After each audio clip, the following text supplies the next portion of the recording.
আসসালামু আলাইকুম। আমি শাহানা খানম, প্রভাষক ইতিহাস বিভাগ, ঢাকা কলেজ, ঢাকা। সুপ্রিয় শিক্ষার্থীবৃন্দ, আমার অনলাইন ক্লাসে তোমাদের স্বাগত জানাচ্ছি। আজকে আমি সম্মান তৃতীয় বর্ষের অনলাইন ক্লাস উপস্থিত হয়েছি। আজকে আমার আলোচনার বিষয়বস্তু ইউরোপীয় শাসনের প্রতি আফ্রিকানদের প্রতিক্রিয়া। এখানে তোমরা একটা বিষয় লক্ষ্য করো, আমি বলেছি যে ইউরোপীয় শাসনের প্রতি আফ্রিকানদের প্রতিক্রিয়া কী ছিল, অর্থাৎ প্রতিক্রিয়া ইতিবাচকও হতে পারে, প্রতিক্রিয়া নেতিবাচকও হতে পারে। তা আমরা যদি ইউরোপীয় শাসনের প্রতি আফ্রিকানদের প্রতিক্রিয়াটা আলোচনা করতে চাই, তাহলে আমরা দেখব যে ইউরোপীয় শাসনের প্রতি আফ্রিকানদের যে প্রতিক্রিয়া তার দুইটি দিক ছিল। অর্থাৎ এই দুইটি দিকের একটি ছিল সহযোগিতার দিক এবং পরবর্তীতে আমরা দেখি যে প্রতিরোধ, অর্থাৎ তাদের সহযোগিতার প্রতিক্রিয়াও যেমন ছিল তেমন প্রতিরোধও ছিল। তাহলে আসো এবার আমরা মূল আলোচনা শুরু করি। আমরা দেখি যে 19 শতকের শেষ ভাগে যে আফ্রিকানরা মূলত ইউরোপীয়দের শাসনে আবদ্ধ হয়ে পড়ে। অর্থাৎ 19 শতকের শেষ ভাগ ছিল আফ্রিকানদের পরাধীনতার শৃঙ্খলে আবদ্ধ হওয়ার একটি ঐতিহাসিক সময়। ঐতিহাসিক সময় কেন বলছি? আমরা পূর্বের অধ্যায়ে যদি ফিরে যাই তাহলে আমরা দেখব যে ইউরোপীয়রা অতি অল্প সময়ের মধ্যে পুরো আফ্রিকায় তাদের কর্তৃত্ব স্থাপন করে নেয়, যা স্ক্রাম্বল ফর আফ্রিকা নামে পরিচিত। এখন আমাদের দেখার বিষয় এই যে আফ্রিকার পুরোটা ইউরোপীয়রা অতি অল্প সময়ের মধ্যে দখল করে নিল। এখন যে সব অঞ্চলে তারা তাদের আধিপত্য বিস্তার করেছিল, অর্থাৎ তাদের উপনিবেশ স্থাপিত হলো, সেই উপনিবেশগুলো থেকে ইউরোপীয়রা একই ধরনের শাসন নীতি বা কৌশল প্রয়োগ করেছিল, নাকি তাদের শাসন নীতি কৌশল ভিন্ন ভিন্ন ছিল? এর উত্তর যদি আমরা খুঁজি তাহলে আমাদের পূর্বের অধ্যায়ে, অর্থাৎ আফ্রিকা ইউরোপীয়দের শাসন পদ্ধতি, সে অধ্যায়টার দিকে আমরা যদি দৃষ্টি দিই, আমরা সেখানে আলোচনায় দেখেছি যে ইউরোপীয় যে উপনিবেশগুলো, অর্থাৎ ইউরোপের যে বৃহৎ তিনটা শক্তি ব্রিটেন, ফ্রান্স এবং জার্মানি, তার অধিকৃত উপনিবেশগুলোতে ভিন্ন ভিন্ন নীতি পদ্ধতি এবং কৌশল অবলম্বন করেছিল। শুধুমাত্র ভিন্ন ভিন্ন তিনটি দেশ ভিন্ন ভিন্ন তিনটি নীতি অবলম্বন করেছিল, বা ভিন্ন ভিন্ন দেশ হওয়ার কারণে বিভিন্ন অঞ্চলে উপনিবেশগুলোতে ভিন্ন ভিন্ন নীতি অবলম্বন করেছিল, শুধু তাই নয়, বরং একই দেশের বিভিন্ন উপনিবেশে একই দেশ বিভিন্ন নীতি প্রয়োগ করেছিল। অর্থাৎ যদি ফ্রান্সের কথা বলি, ফ্রান্সের উপনিবেশগুলোতে একটা উপনিবেশ থেকে আর একটা উপনিবেশে শাসন পদ্ধতি ভিন্ন ছিল। দেখা যাচ্ছে যে যেসব অঞ্চলগুলো সহজে চুক্তিবদ্ধ হয়েছিল সেসব অঞ্চলগুলোতে হয়তোবা ফ্রান্স এক ধরনের নীতি প্রয়োগ করেছে শাসনের ক্ষেত্রে, আর যে অঞ্চলগুলো সহজে চুক্তিবদ্ধ হয়নি, চাপ প্রয়োগ করতে হয়েছে, সেসব অঞ্চলগুলোতে সে অন্য ধরনের শাসন পদ্ধতি প্রয়োগ করেছিল। অর্থাৎ সমগ্র আফ্রিকায় ইউরোপীয়দের এই শোষণের নীতি কৌশল ভিন্ন হয়। ইউরোপীয়দের বিরুদ্ধে আফ্রিকানদের যে প্রতিরোধ, সেটাও বিভিন্ন জায়গায় ভিন্ন ভিন্ন মাত্রা পেয়েছে। আফ্রিকা বিভাজনের সময় আমরা যদি দৃষ্টি দিই, আমরা দেখি যে এই সময় আফ্রিকানদের তুলনায় ইউরোপীয়রা জ্ঞান বিজ্ঞানের প্রযুক্তিতে অনেক এগিয়ে ছিল। ফলে ইউরোপীয়রা যখন আফ্রিকায় আসে তখনই সাম্রাজ্যবাদী শক্তির আগমন ঠেকাতে কী হয়, আফ্রিকানরা ব্যর্থ হয়। তবে এই সাম্রাজ্যবাদী শক্তির আগমন ঠেকাতে ব্যর্থ হলেও তারা কি তাদের শাসন শোষণ সহজে মাথা পেতে নিয়েছিল? এর উত্তর যদি আমরা খুঁজি, আমরা দেখতে পাই যে প্রাথমিক পর্যায়ে সাহায্য সহযোগিতা করলেও পরবর্তীতে আমরা দেখেছি এই পরবর্তীতে যখন প্রতিরোধ শুরু হয়, তো এই প্রতিরোধগুলো বিভিন্ন পর্যায় অতিক্রম করে যখন জাতীয়তাবাদী আন্দোলনের রূপ নেয়, তখন সাফল্যের মুখ দেখা শুরু করে। এখন আমরা দেখি যে এই ইউরোপীয় শক্তি আফ্রিকার সমস্ত ভূভাগ খুব সহজে কীভাবে দখল করে দিল। আমরা পূর্বেই বলেছি যে এর মূলে ছিল মূলত তাদের উন্নত প্রযুক্তি। তবে শুধু উন্নত প্রযুক্তি না, বরং ইউরোপীয়দের যে কূটনৈতিক তৎপরতা ছিল, তাদের যে শক্তি প্রয়োগ প্রভৃতিও আফ্রিকায় তাদের আধিপত্য বিস্তারকে সহজ করেছিল। পাশাপাশি আফ্রিকানরা কেন ব্যর্থ হলো? আমরা দেখি যে আফ্রিকার সমাজ ব্যবস্থাটা আসলে ছিল গোত্রভিত্তিক। গোত্রভিত্তিক সমাজ কাঠামো ছিল। তারা বিভিন্ন গোত্রের সাথে গোত্রের দ্বন্দ্ব ছিল, প্রতিযোগিতা ছিল। এক গোত্র আর এক গোত্রের সাথে সবসময় প্রাধান্য বিস্তারের চেষ্টা করেছে এক গোত্র আর এক গোত্রের উপর, অর্থাৎ ঐক্যবদ্ধ ছিল না। আবার আমরা দেখি যে তাদের যে প্রযুক্তি সেটাও ছিল পশ্চাৎপদ, অর্থাৎ একদিকে গোত্রভিত্তিক সমাজ ব্যবস্থা, অন্যদিকে প্রযুক্তিগত দিক দিয়ে পশ্চাৎপদতা প্রভৃতি কারণে তারা সাম্রাজ্যবাদী ইউরোপীয় শক্তির আগমনকে ঠেকাতে ব্যর্থ হয়। এখন আমরা যদি আফ্রিকানদের প্রতিরোধ নিয়ে আলোচনা করি, তাহলে আমাদের মনে একটা প্রশ্ন আসে যে এই যে প্রতিরোধ, এই প্রতিরোধটা মাত্রা কীরূপ ছিল? তো সেক্ষেত্রে মাত্রা যদি আমরা দেখি যে প্রতিরোধের বা তাদের শাসনের যে প্রতিক্রিয়ার এই মাত্রা নিয়ে আলোচনা করতে গেলে আমাদের দুটি বিষয় নিয়ে আলোচনা করতে হবে। অর্থাৎ সহযোগিতা তারা কোন ক্ষেত্রে কিভাবে করেছিল এবং প্রতিরোধটা কিভাবে শুরু হয়, কিভাবে প্রতিরোধটা করেছিল। সুপ্রিয় শিক্ষার্থীবৃন্দ, তোমরা নিশ্চয়ই লক্ষ্য করেছো যে আমি বারবার বলছি যে প্রতিক্রিয়া, অর্থাৎ প্রতিক্রিয়ার যে দুইটি দিক, আফ্রিকার শাসন ব্যবস্থার, ইউরোপীয় শাসন ব্যবস্থার প্রতি আফ্রিকানদের একটা সহযোগিতা এবং দ্বিতীয়টা হচ্ছে প্রতিরোধের দিক। আমি আজকে সহযোগিতার দিকটা নিয়ে তোমাদের সাথে আলোচনা করব। আমরা যখন ইউরোপীয়রা আফ্রিকায় আগমন করলো, তখন যদি আমরা দৃষ্টিপাত করি, আমরা দেখি যে ইউরোপীয়রা মূলত ব্যবসা বাণিজ্য এবং ধর্মীয় উদ্দেশ্যকে সামনে রেখে তারা আফ্রিকায় আগমন করে। এ সময় ইউরোপীয়রা আফ্রিকানদের বোঝাতে চেষ্টা করে যে তারা, অর্থাৎ ইউরোপীয়রা তাদের, অর্থাৎ আফ্রিকানদের কোনো ক্ষতি সাধন করতে আসেনি, বরং তারা এমন অনেক আকর্ষণীয় জিনিস নিয়ে এসেছে যেটা কিনা পশ্চাৎপদ আফ্রিকানদের অন্য যে বিশ্ব, সেই বিশ্বের সাথে তাল মিলিয়ে চলতে সাহায্য করবে। অর্থাৎ তাদের এই যে শাসন শোষণ, এই শাসন শোষণকে তারা মূল হিসেবে দাঁড় করায় বাণিজ্য দিয়ে।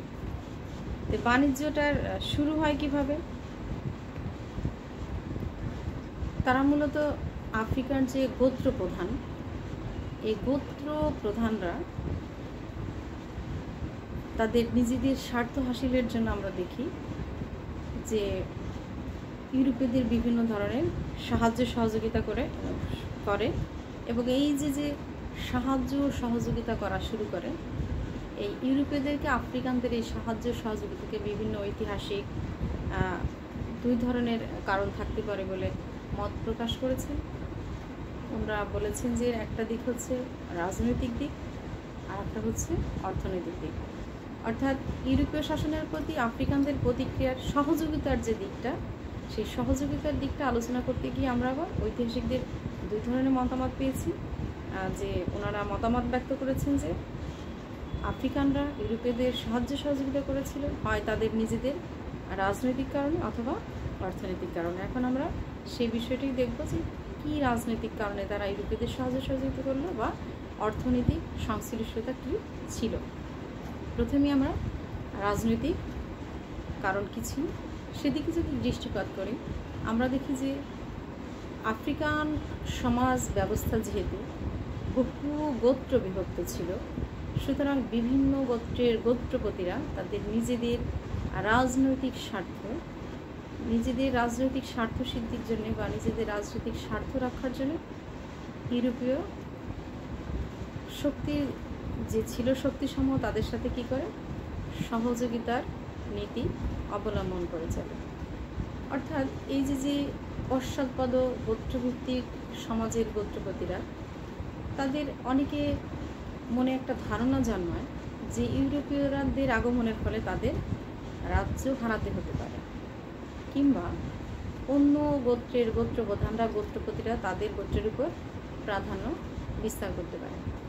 এই ধারণা থেকে অনেক গোত্রের গোত্রপতি তার নিজ রাজ্যকে টিকিয়ে রাখার জন্য একটা স্থিতি অবস্থা বজায় রাখার চেষ্টা করে, অর্থাৎ ইউরোপীয়দের সাহায্য সহযোগিতা করে থাকে। এখন আমরা যেমন বলছি যে কেউ কেউ কোনো গোত্রপতি অর্থাৎ নিজ রাজ্যকে টিকিয়ে রাখার জন্য, নিজের গোত্রের প্রাধান্যকে বজায় রাখার জন্য অন্য গোত্র যেন তার উপরে প্রাধান্য বিস্তার করতে না করে, তার গোত্রকে গ্রাস করে না নেয়, সেজন্য ইউরোপীয়দের সাহায্য সহযোগিতা। তাহলে বিপরীত, এটা যদি একটা দিক হয় তাহলে বিপরীত দিকটা কি ছিল? অর্থাৎ কেউ তার নিজ রাজ্যকে গোত্রকে টিকিয়ে রাখার জন্য ইউরোপীয়দের সহযোগিতা করছে, আবার কোনো গোত্র, এখন এই গোত্রের তাহলে একটা উদাহরণ বলি যে কোন গোত্র, দেখি যে নাইজেরিয়ার ইউরোবা গোত্রের প্রধান কিশু, উনি ওনার নিজ গোত্রের অস্তিত্ব টিকিয়ে রাখার জন্য ব্রিটিশ রয়্যাল নাইজার কোম্পানির গভর্নর জর্জ স্যার গোল্ডির সাথে একটা চুক্তিতে আবদ্ধ হন। আবার এর বিপরীত দিকে যদি আমরা দেখি যে কোনো গোত্রপ্রধান তার নিজ গোত্রের শক্তি বৃদ্ধির মাধ্যমে অন্য গোত্রের উপর প্রাধান্য বিস্তার করার জন্য, নিজ শক্তি বৃদ্ধির মাধ্যমে অন্য গোত্রের উপর প্রাধান্য বিস্তার করার জন্য ইউরোপীয়দের সাথে সাহায্য সহযোগিতা করে। অর্থাৎ একদিকে যেমন ক্ষুদ্র গোত্র নিজেদের অস্তিত্ব বজায় রাখার জন্য ইউরোপীয়দের সাহায্য সহযোগিতা করছে, অন্যদিকে বৃহৎ গোত্রগুলো তাদের নিজেদের শক্তি বৃদ্ধি করে আগ্রাসনের মাধ্যমে অন্য গোত্রের উপর প্রাধান্য বজায় রাখার জন্য সাহায্য সহযোগিতা করছে। এই বৃহৎ গোত্র নিজ শক্তি বৃদ্ধির মাধ্যমে যে আগ্রাসন করতে চেয়েছিল, এমন একটি গোত্রেই হচ্ছে জাঞ্জিবারের মিসাপ্রো গোত্র। তারা শক্তি সঞ্চয় করে নায়ারজি অঞ্চলে তার রাজ্য সম্প্রসারণের জন্য ইউরোপীয়দের সাহায্য সহযোগিতা করে।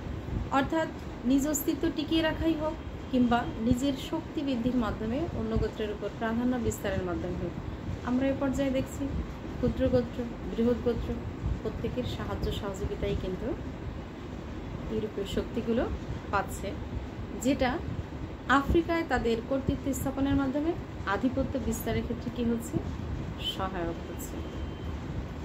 এছাড়া আমরা দেখি যে অনেক সময় অনেক গোত্র বিভিন্ন সাহায্য সহযোগিতা লাভের আশায় কিংবা অনেক গোত্র না বুঝে, অর্থাৎ কোন ইউরোপীয় শক্তি বেশি শক্তিশালী সেটা বুঝতে না পেরেও একাধিক গোষ্ঠীর সাথে চুক্তি সম্পাদন করছে।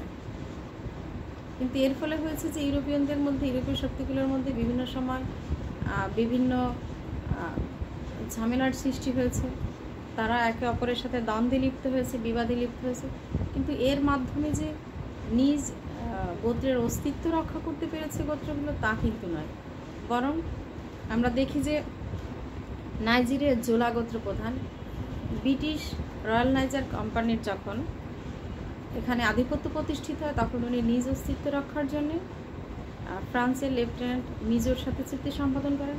আবার আমরা সেই জোলা গোত্র প্রধানকে পরবর্তীতে দেখছি ব্রিটিশদের সাথে চুক্তি সম্পাদন করছে। একইভাবে ইথিওপিয়ার রাজবংশ প্রথমে ব্রিটিশদের সাথে চুক্তি সম্পাদন করছেন, পরে আমরা দেখি যে ফ্রান্সের সাথে চুক্তি সম্পাদন করছেন। এর ফলে ওনাদের স্বার্থ রক্ষা হয়নি, উল্টা যেটা হয়েছে সেটা হচ্ছে চুক্তিগুলো ব্যর্থতায় পর্যবেসিত হয়েছে এবং ওনাদের নিজ অস্তিত্ব রক্ষার বদলে যেটা হয়েছে সেটা অস্তিত্ব হুমকির মুখে পড়েছে এবং ওনারা পরাধীনতার শৃঙ্খলে কী হয়েছে, আবদ্ধ হয়েছে। এছাড়া আমরা দেখি যে আফ্রিকার যে দাস ব্যবসাটা ছিল, এই দাস ব্যবসা থেকে নিজেদের রক্ষার জন্যেও অনেকে ইউরোপীয়দের সাহায্য সহযোগিতা করেছে। আমরা দেখি যে ব্রিটেনে দাস ব্যবসা নিষিদ্ধ হয় 1832 সালে এসে। এছাড়া আমেরিকায় 1865 সালে এসে দাস ব্যবসা নিষিদ্ধ হয়, নিষেধ করে আইন পাস হয়। তবে এক্ষেত্রে অগ্রণী ভূমিকা পালন করতে দেখি আমরা ডেনমার্কে, যে 1792 সালে, অর্থাৎ 1792 সালে এসে ডেনমার্ক নিষিদ্ধ করে। তবে আটলান্টিক মহাসাগরে দাস ব্যবসাটা আরও পরে এসে দাস ব্যবসার প্রভাবটা কমতে থাকে, যখন কিনা 1888 সালে এসে ব্রাজিল দাস ব্যবসাটা নিষিদ্ধ করে। তবে এরপরও ইউরোপীয় অনেক দেশ এই দাস ব্যবসাটা চালিয়ে যায়। আমরা দেখি যে পর্তুগাল তখনও দাস ব্যবসাটা চালিয়ে গেছিলো। যাই হোক, এই যে দাস ব্যবসায়ীদের হাত থেকে রক্ষার পাওয়ার জন্যও, দাস ব্যবসায়ীদের প্রকোপ থেকে নিজেকে বাঁচানোর জন্য অনেকে ইউরোপীয়দেরকে সাহায্য সহযোগিতা করেছে। আমরা যদি এই আলোচনাটা, অর্থাৎ ইউরোপীয় শাসনের প্রতি আফ্রিকানদের যে প্রতিক্রিয়া, তার সহযোগিতার দিকের যে দুইটা দিক, আবার রাজনৈতিক এবং অর্থনৈতিক কারণ, তো সেখানে আমরা এতক্ষণ রাজনৈতিক কারণটা আলোচনা করেছি। এখন আমরা দেখব যে কোন ধরনের অর্থনৈতিক সংশ্লিষ্টতা থাকার কারণে আফ্রিকানরা ইউরোপীয়দের সহযোগিতা করেছিল। অর্থনৈতিক দিক আলোচনা করতে গিয়ে আমরা যদি 1453 সালের দিকে ফিরে যাই, তাহলে দেখি যে তুর্কি মুসলমানদের হাতে এই সময় পূর্ব রোমান সাম্রাজ্যের পতন হয়। পতন হলে যেটা হয়, এশিয়ার সাথে ইউরোপীয়দের যে বাণিজ্যটা ছিল, এই সময় এসে বাণিজ্যটা বন্ধ হয়ে যায়। একই সাথে আমরা দেখছি এই সময়ে ইউরোপে রেনেসাঁ চলছিল। ইউরোপের সমস্ত ক্ষেত্রে একটা পুনর্জাগরণের সৃষ্টি হয়। এই সময় জ্ঞান বিজ্ঞানের ব্যাপক প্রচার প্রসার হয়। একই সাথে এই সময় মানব এবং প্রকৃতি নিয়ে ব্যাপক আগ্রহী হয়ে ওঠে, অর্থাৎ মানুষ ও প্রকৃতি নিয়ে ব্যাপক গবেষণা অনুসন্ধান চালানো হয়। এরই ধারাবাহিকতা আমরা দেখি যে পর্তুগাল এই সময় অগ্রণী ভূমিকা পালন করে। এই সময় ব্যাপক সমুদ্র অভিযান শুরু হয় এবং এই সময় আফ্রিকার উপকূল বরাবর, অর্থাৎ আটলান্টিক মহাসাগরে ব্যাপক অভিযান হয়। এই সময়টাতেই আমরা দেখি যে 1492 সালে এসে এই সময় ভাস্কো দা গামা উনি এসে আমেরিকা আবিষ্কার করেন এবং একই সময়ে প্রায় 1498 সালে এসে আমরা দেখি নাবিক কলম্বাস হচ্ছে আমেরিকা আবিষ্কার করেন। একই সময় আমরা দেখি 1498 সালে এসে ভাস্কো দা গামা উনি আফ্রিকার পুরো দক্ষিণ উপকূল ঘুরে আরব সাগর পাড়ি দিয়ে উনি ভারতের কালিকট বন্দরে এসে গেছেন। অর্থাৎ 1453 সালে এসে তুর্কি মুসলমানদের হাতে পূর্ব রোমান সাম্রাজ্যের পতনের ফলে এশিয়ার সাথে ইউরোপের যে বাণিজ্যিক যোগাযোগটা বন্ধ হয়ে গিয়েছিল, এই ভাস্কো দা গামার কালিকট বন্দরে এসে উপস্থিত হওয়ার মধ্য দিয়ে এশিয়ার সাথে ইউরোপীয়দের এই বাণিজ্য পুনঃপ্রতিষ্ঠার সুযোগ তৈরি হয় বা পুনঃপ্রতিষ্ঠিত হয়। ফলে এই সময় ইউরোপীয়রা যেটা করে, আফ্রিকার উপকূল বরাবর তারা ঘাঁটি স্থাপন করে, অর্থাৎ আফ্রিকাকে নিরাপদ ঘাঁটি হিসেবে তারা বেছে নেয়।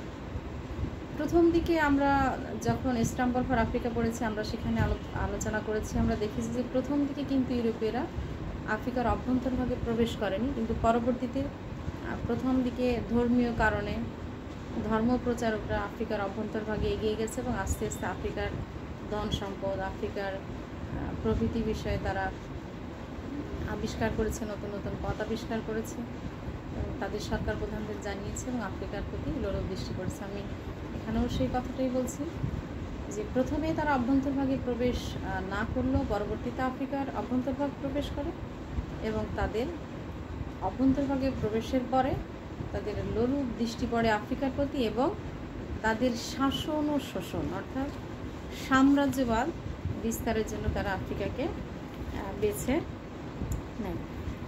এবং তাদের এই যে শাসন শোষণ, তাদের এই শোষণের একটি অন্যতম মাধ্যম ছিল কি বাণিজ্য। এবং এই বাণিজ্যিক মাধ্যম হিসেবে তারা, অর্থাৎ ইউরোপীয়রা যেটা করে সেটা হচ্ছে তারা তাদের কলকারখানার উৎপাদিত কাপড়, মদ, অলংকার প্রভৃতি তারা আফ্রিকাতে নিয়ে আসে, অস্ত্র, এবং আফ্রিকা থেকে তারা যেটা নিয়ে যায় সেটা হচ্ছে স্বর্ণ, হাতির দাস প্রভৃতি ইউরোপে নিয়ে যেত। অর্থাৎ পরস্পরের সাথে একটা বাণিজ্যিক সম্পর্ক গড়ে ওঠে। এই বাণিজ্যিক সম্পর্ক গড়ে ওঠার ফলেও আফ্রিকানরা কী করে থাকে, ইউরোপীয়দের সহযোগিতা করে থাকে। এবং এই বাণিজ্যিক সম্পর্কের ক্ষেত্রে ইউরোপীয়দের সহযোগিতা করার ক্ষেত্রে আফ্রিকানদের ক্ষেত্রে যেটা সবচেয়ে বড় ভূমিকা রেখেছিল সেটা হচ্ছে আগ্নেয়াস্ত্র। অর্থাৎ আফ্রিকান গোত্রপতিদের কাছে আগ্নেয়াস্ত্র একটা আগ্রহের বিষয়বস্তুতে পরিণত হয়। প্রথম দিকে আগ্নেয়াস্ত্র সম্পর্কে আফ্রিকানদের আগ্রহী করতে আমরা দেখি যে ইউরোপীয়রা বিনামূল্যে এই আগ্নেয়াস্ত্র বিতরণ করে। পরবর্তীতে আমরা দেখতে পাই যে এই আগ্নেয়াস্ত্রের ব্যবহার সম্পর্কে যখন আফ্রিকান গোত্রপতিরা নিশ্চিত হয়ে ওনারা নিজেদের এই স্বার্থ, রাজনৈতিক স্বার্থ, প্রাধান্য প্রভৃতি বজায় রাখার জন্য এবং ব্যবহার জেনে তখন ওরা আগ্নেয়াস্ত্রগুলো সম্পর্কে ব্যাপকভাবে আগ্রহী ওঠে এবং ইউরোপীয়দের প্রতি আগ্নেয়াস্ত্রের জন্য অতিমাত্রায় নির্ভরশীল হয়ে পড়ে এবং চুক্তি করতে বাধ্য হয়। এছাড়া আমরা উপকূলীয় অঞ্চলের যে দাস ব্যবসা, আমরা দেখি যে এই দাস ব্যবসাকে কেন্দ্র করেও অনেক গোত্র, অনেক মানুষ ইউরোপীয়দেরকে কী করেন, সাহায্য সহযোগিতা করে থাকে। অর্থাৎ তারা মানুষ ধরে ধরে ইউরোপীয়দেরকে সরবরাহ করতো এবং ইউরোপীয়দের কাছ থেকে তারা বিনিময়ে মদ ও অস্ত্র পেত। এছাড়া আমরা বিভিন্ন গোত্রকে দেখি যে বাণিজ্য সুবিধা আদায়ের লক্ষ্যে, যেমন নাইজারের অপব এলাকার রাজা যাজা ইউরোপীয়দের সাহায্য করে। এছাড়া আমরা দেখেছি যে ইউরোপীয়রা আফ্রিকায় আগমন করার পরে মূলত তারা আফ্রিকানদের সাহায্য সহযোগিতা পাওয়ার জন্য, তাদের প্রাধান্য বিস্তারের জন্য আফ্রিকানদেরকে বিভিন্ন ধরনের প্রোপ দিয়েছে, আশ্বাস দিয়েছে। অর্থাৎ তারা আশ্বাসের মাধ্যমে আফ্রিকানদের সাথে বিভিন্ন ধরনের চুক্তি সম্পাদনের চেষ্টা করেছেন। কোনো ক্ষেত্রে ওনারা শক্তিও প্রয়োগ করেছেন চুক্তি করার জন্য। যাই হোক, আমরা দেখি যে এই পশ্চিম আফ্রিকার তাজুরা গোত্রের প্রধান উনি মুসা দ্বীপটি, মুসা নামের যে দ্বীপ, সেটা মাত্র 10 ব্যাগ চালের বিনিময়ে উনি ব্রিটিশ ইস্ট আফ্রিকান কোম্পানিকে দিয়ে দেন।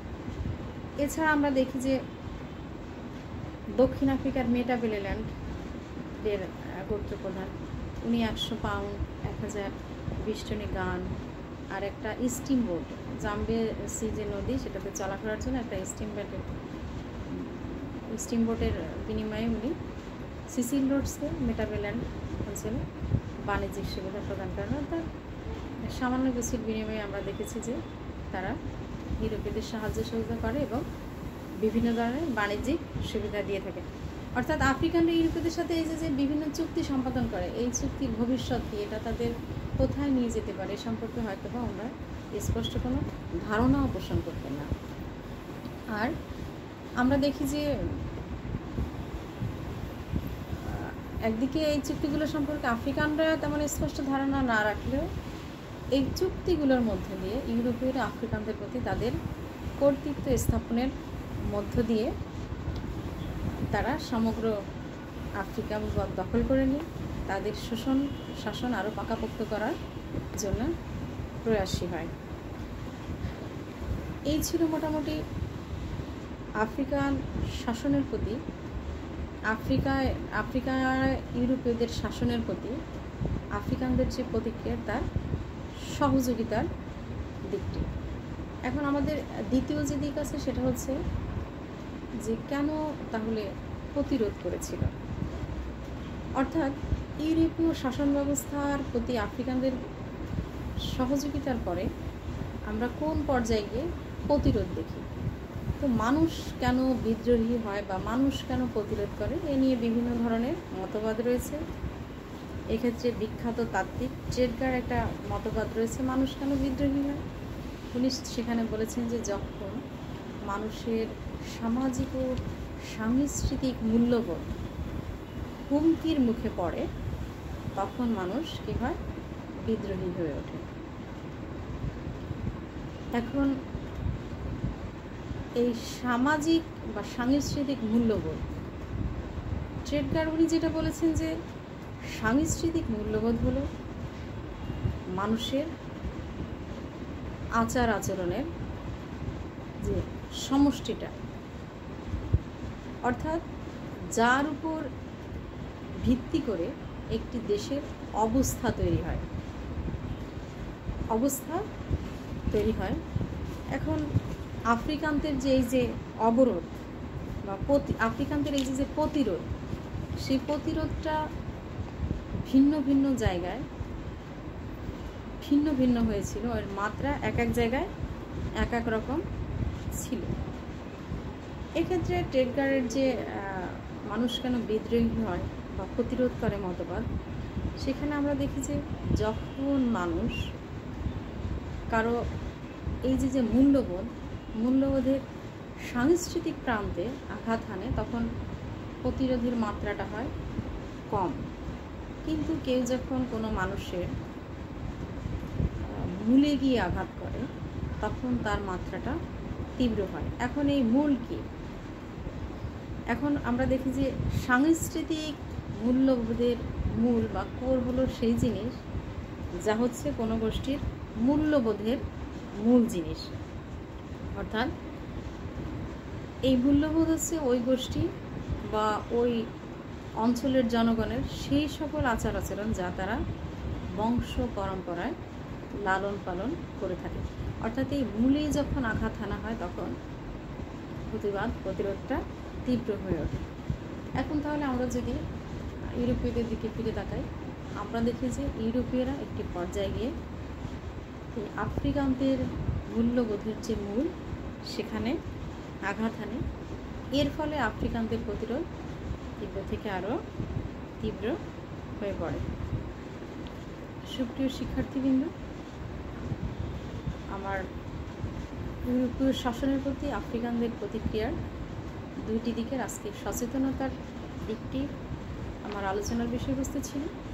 আমি নেক্সট ক্লাসে তোমাদেরকে আরেকটি যে দিক রয়ে গেছে প্রতিরোধের দিক, সেই বিষয়টি নিয়ে আলোচনা করব।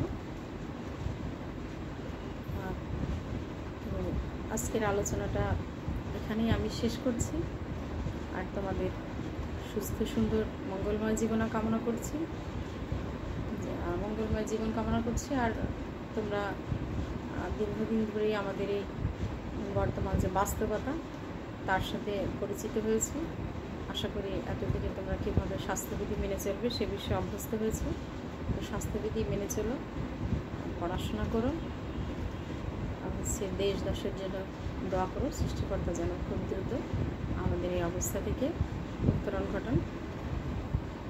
তোমরা অনলাইন ক্লাসে যোগদান করেছো, সেজন্য আমি তোমাদের অসংখ্য ধন্যবাদ জানিয়ে আমার আজকের অনলাইন ক্লাসটা এখানেই শেষ করছি। আল্লাহ হাফেজ।